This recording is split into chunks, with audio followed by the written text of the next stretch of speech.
Itulah hari kemerdekaan kita, hari merdeka, nusa dan bangsa, hari lahirnya bangsa Indonesia.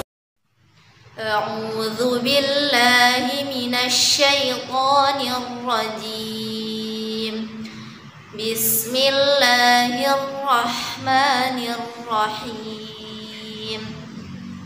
وَإِذْ قَالَ إِبْرَاهِيمُ رَبِّ اجْعَلْ هَذَا بَلَدًا آمِنًا وَارْزُقْ أَهْلَهُ مِنَ الثَّمَرَاتِ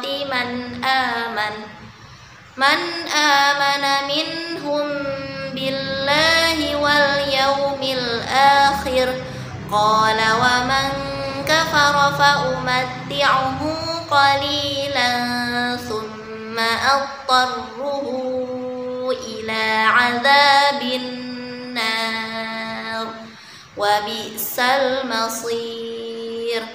Assalamualaikum warahmatullahi wabarakatuh.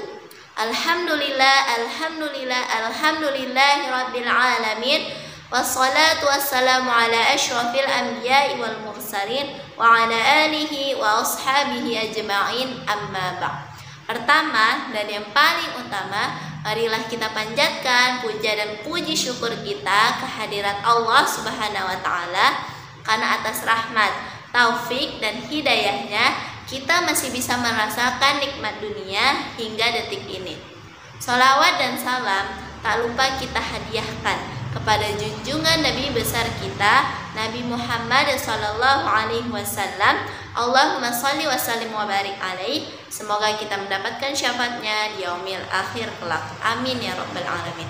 Yang terhormat Mudir Yayasan Tahfizul Quran Al-Fauz Medan, Ustadz Muhammad Ruslan MPD. Yang terhormat para ustadz dan ustazah Yayasan Tahfizul Quran Al-Fauz Medan. Dan yang saya sayangi dan saya banggakan, adik-adik dan teman-teman seperjuangan, penonton yang dirahmati oleh Allah Subhanahu wa taala. Setiap tahun menjelang tanggal 17 Agustus pasti kita sering menjumpai suasana khas dalam rangka menyambut Hari Kemerdekaan Indonesia. Kita bisa lihat dengan mulai menjamurnya penjual umbul-umbul dan bendera di pinggir jalan, warga sekitar lingkungan kita yang memulai renovasi dan dekorasi untuk memperindah fasilitas lingkungan, bahkan para pedagang yang mulai sibuk mempersiapkan diskon-diskon dalam rangka memeriahkan peringatan tersebut.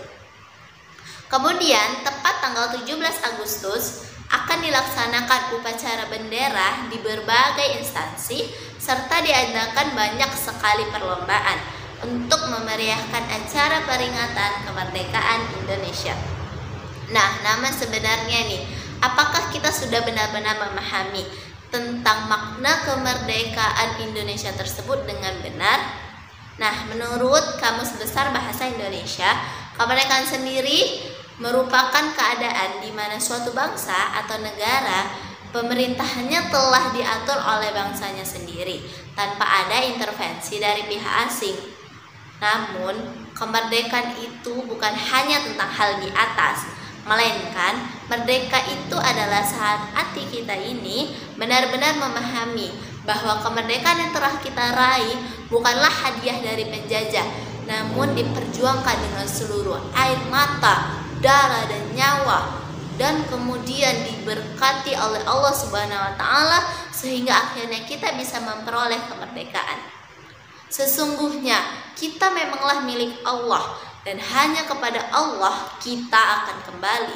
Maka semua yang kita miliki, semua yang kita cintai, semua yang ada di dunia ini akan hilang.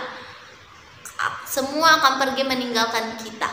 Karena sejatinya semua yang kita punya adalah milik Allah dan sudah menjadi ketetapan Allah jika suatu waktu akan mengambilnya kembali.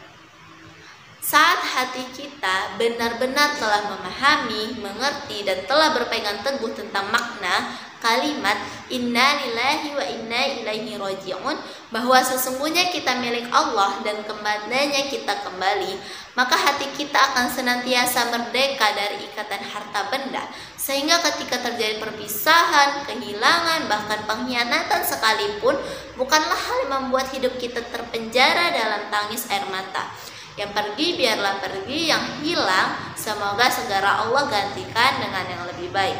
Penonton yang dirahmati oleh Allah Subhanahu wa taala, dikutip dari tulisan Ustadz Dr. Musyafa dari MA bahwa Syekh Al-Utsaimin rahimahullah dalam Syarah Aqidah Wasatiyah berkata, menjadi hamba Allah itulah kemerdekaan yang hakiki, bahwa siapapun yang tidak menghamba kepada Allah, dia pasti akan menghamba kepada selainnya.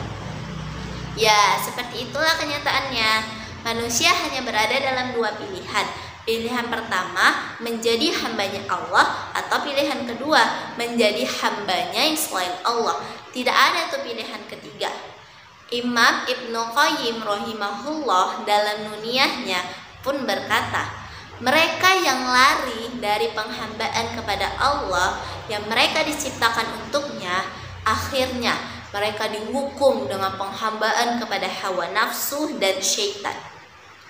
Nah, jika kita telah menghamba hanya kepada Allah saja, maka kita telah bebas dan merdeka dari penghambaan kepada semua makhluk Allah.